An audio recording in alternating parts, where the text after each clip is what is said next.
السلام عليكم، مرحبا بكم في قناة مطبخ منيا. كنتمنى دائما تكونوا في احسن الاحوال واتم الصحه وانتم تشوفوا هذا الفيديو. اليوم غادي نشارك معكم فخيدات تاع الدجاج في الفران بواحد التتبيله رائعه اللي كتخلي الفخيدات كيجيو طايبين والمذاق ديالهم كيجي لذيذ بزاف، وكذلك بطريقه سهله ومكونات بسيطه.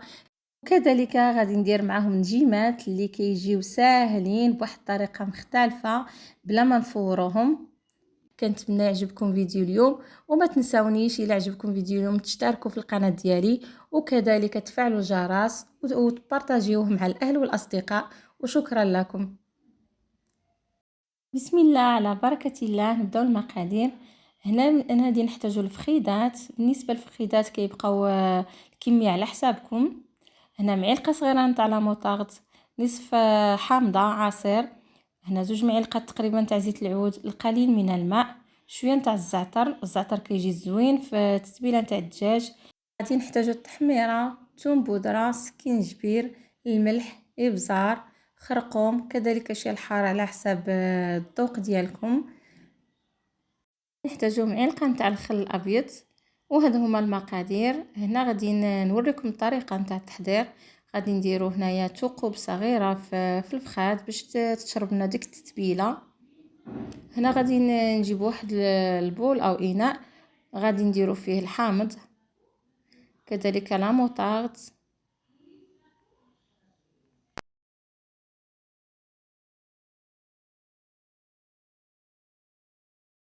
هنا بالنسبه للعطريه كنخلطو كلشي ندمجو مزيان باش غادي نخليوه تقريبا واحد المقدار تاع 2 معالق صغارين. غادي نخليوهم في واحد الطبسي بوحدو باش غادي تشوفوا كي غادي نديروه مع الطحين من نكونوا نديروا الفخيدات. كما كتشوفوا انا نقصت على حسب 2 معالق صغار، وغادي ندير الباقي باش نخلطوا فيه الفخيدات نتاع الدجاج. غادي نزيدو شويه نتاع الماء، كذلك زيت العود،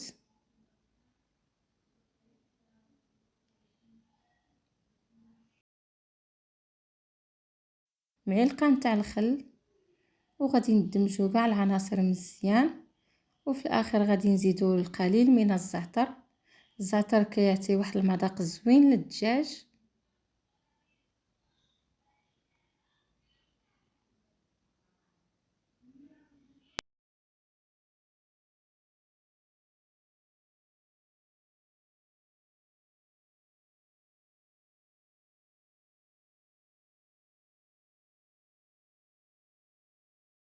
وهنا غادي نوضعهم في هاد التتبيله وغادي نخلطهم مزيان باش يشربوا هذيك التتبيله. كما كتشوفوا تقريبا غادي نخليهم 2 سوايع باش يشربوا هذيك العطريه ديالنا مزيان. وغادي نستمر هكا حتى نكمل كاع الفخيدات.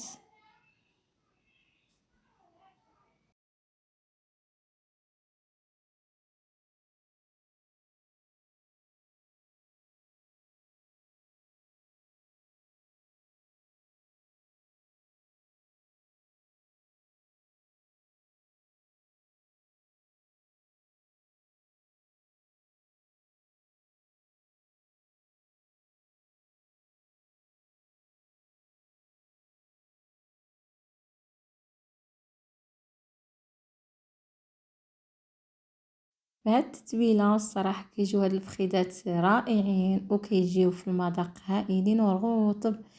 ولكن الطريقه البنات انا ما غنديرهمش في الفرن مباشره، غادي تشوفوا معايا. غادي نفورهم هنا من بعد ما رقدتهم 2 سوايع كنديرهم في الكسكاس باش نفورهم.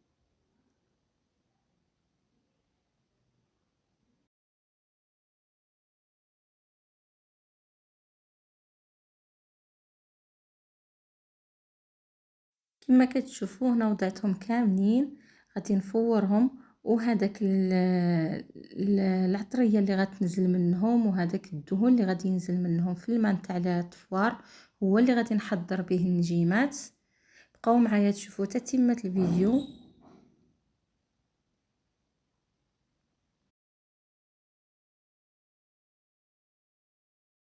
بالنسبه للمقادير نتاع النجيمات، هنا كنحضرهم بواحد الطريقه مختلفه، ما غاديش نفورهم. غادي نديرهم بحال الشكل نتاع الرز. غادي ندير نص معلقه نتاع الزبده وشويه نتاع زيت المائده. تسخن هذيك الزبده ونحطوا فيها النجيمات ديالنا ونبقاو نقلبوهم بحال الشكل نتاع الرز مزيان حتى يتحمروا شويه، يشربوا هذيك الزيت باش ما يتعجلوناش. هاد الطريقه الصراحه كتجي سهله، ما نضلوش نفوروهم. وكيبقى لكم نتوما الاختيار انكم تفوروهم ولا ديروهم بهاد الطريقه. لكن ما كتشوفوا كنبقى نحركهم واحد المده. وهنا في الكوكوط ندير قليل من الزيت كما كتشوفوا، كما كتلاحظوا ما درتش بزاف لان النجيمات درت لهم الزيت والزبده. درت واحد شويه نتاع الثوم ونخلي هذيك الزبده وداك الثوم يتشحروا شويه. وغادي نجيب دوك النجيمات اللي شحرتهم في الزبده والزيت غادي نزيدهم عليهم. وهنا كانوا الفخيدات ديالي طابو. هذا هو الروا نتاع الدجاج زدته تما. وغادي نزيد عليه نص معلقه نتاع البزار، كذلك نص معلقه نتاع سكينجبير،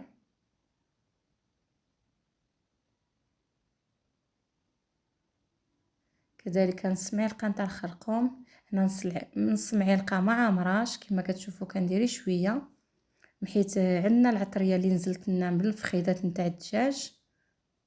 وصافي كنخلطو زدت عليه شويه نتاع الماء عادي وزيرت عليه في الكوكوط على حساب 10 دقائق ولا ربع ساعه. المهم الشكل ديالو كما الرز.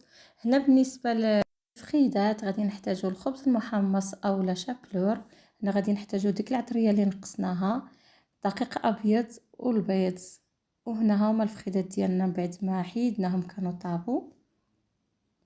غادي نديرو هذيك العطريه دوك التوابل اللي كنا نقصناهم مع ديك الدقيق الابيض، نخلطهم مزيان ندمجوا المكونات مزيان. غادي نديرو فيهم دوك الفخيدات وغادي نديرو في البيض. صراحه هاد الطريقه كيجيو دايرين كيما كينتاكي، دجاج كينتاكي كيجيو زوينين. هنا بالنسبه للخبز المحمص صايبته غير في الدار، طحنته وصايبته وصافي. كتجيبوا واحد الطاوه نتاع الفرن تدهنوها وتبقاو ديروا فيها الفخيدات اللي غيدخلوا يتحمروا في الفرن. بهذه الطريقه صحيين. وتقدروا عندكم الاختيار انكم تقليوهم في الزيت سخون، يكون سخون مزيان. بهذه الطريقه غتحصلوا في فخيدات زوينين مقرمشين وكذلك لذات. هنا ضروري غديروهم في الدقيق، كذلك ديروهم في البيض، عاد ديروهم في لاشابلور.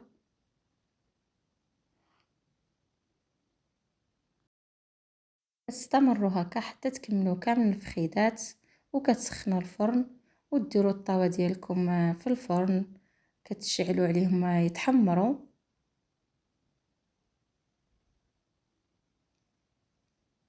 هنا من بعد ما كملتهم استفتهم كما قلت لكم في اللاطه وغادي ندخلهم الفرن باش يتحمروا.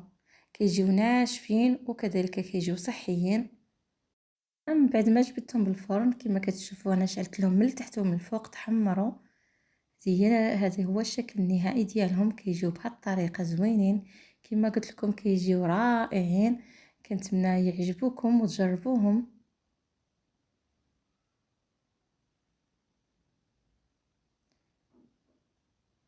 هنا كما كتشوفوا وريت لكم بهذا الشكل، وكذلك غادي نوريهم لكم الشكل نتاع النجيمات. هنا هذا هو الشكل النهائي ديالهم. كيجيو الصراحه رائعين والتتبيله ديالهم كتخليهم يجيو لذاذ وبنان. وهكا وصلنا لنهايه الفيديو. كنتمنى اليوم يعجبكم فيديو اليوم وكذلك وصفه اليوم. وما تنسونيش بالدعم وكذلك البارطاج ديالكم والتعليق ديالكم يهموني. كما كنقول لكم كنستنى بكم تشجيع باش نعرف انهم الوصفات ديالي كيعجبوكم. وشكرا للمتابعه ودمتم في رعايه الله وحفظه.